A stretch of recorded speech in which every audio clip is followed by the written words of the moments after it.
Have a seat, Captain. I got a phone call, and Dick said, I want to bring back the Cragen character.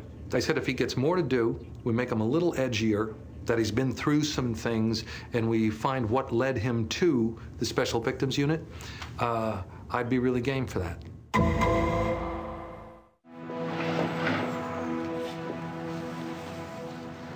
I thought you didn't drink. I don't. Doesn't mean you can't. Oh, fine. In an early episode, it may have been the second episode of SVU, I went to Robert Palm with an idea, and I says, you know, what if my wife died? And it took him to a place of such despair, he almost was drinking again, and pulled himself out of it by saying, that's the horrible way to go. Let's do something positive. And the way to do that is to get into something like Special Victims Unit, where, unlike a homicide, your victims are often alive. I mean, why did he have to do that?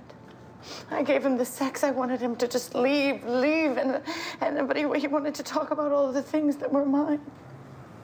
And I was scared. We have worked hand in hand and very closely with Special Victims Unit, and everything was run by these people. I think the show has grown and developed. Now it's more about what happens, how it impacts on people, forensics evidence, and again, the law. There was one called Limitations, and that was one that featured me where, you know, the statute of limitations on rape is only 5 years. It's harder to get out of a parking ticket than a rape. And so I saw there were 3 women, and it was coming up to this last 6 days, so we had this timeline we had to work against. And I got 3 women who had been in before to say, I gotta get you back up on the stand because I think we can do this. And Cragen came up with the idea to get an arrest warrant for the DNA. When the precedents were created, no one anticipated these scientific advancements. You are looking at a lot of legal work. Let me just put it this way, Kathleen. Every time you get into a cab, John Doe 121 might be the driver. It's very difficult because it works out for some of the women. It doesn't work out for other women. They say, I was raped once and now you did it again. And you're going, oh.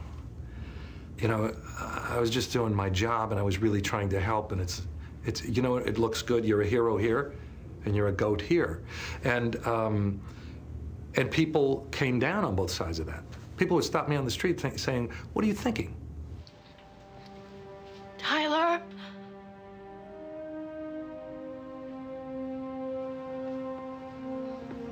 I'm not going. I don't want to leave. Go upstairs and get changed. I'll call your dad at work. Stolen, which wonderfully was our highest rated episode. But again, it was one that featured me, and it was about, we find somebody who's stealing babies. And I have everybody on me. Tyler's biological father never consented to the adoption. That nullifies it. For God's sake, he's our son. You can't just take him away after all these years. I know how hard this must be for you. We are the only parents he has ever known. We were a happy family until you came along. How could you do this to us? You know, there are things like that all the time. Like I say, there's laws, and was justice really served? And it's just, it's not always a clear picture, and it's not always a pretty picture. Tyler, I'm sorry. But what I did today is my job.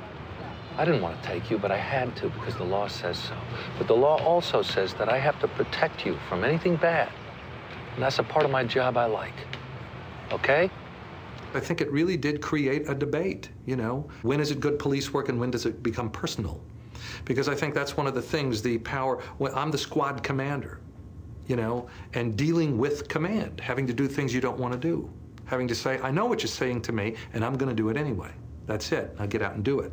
No, what really, really scares me, that all you people are concerned about is some lying, murdering sack of crap.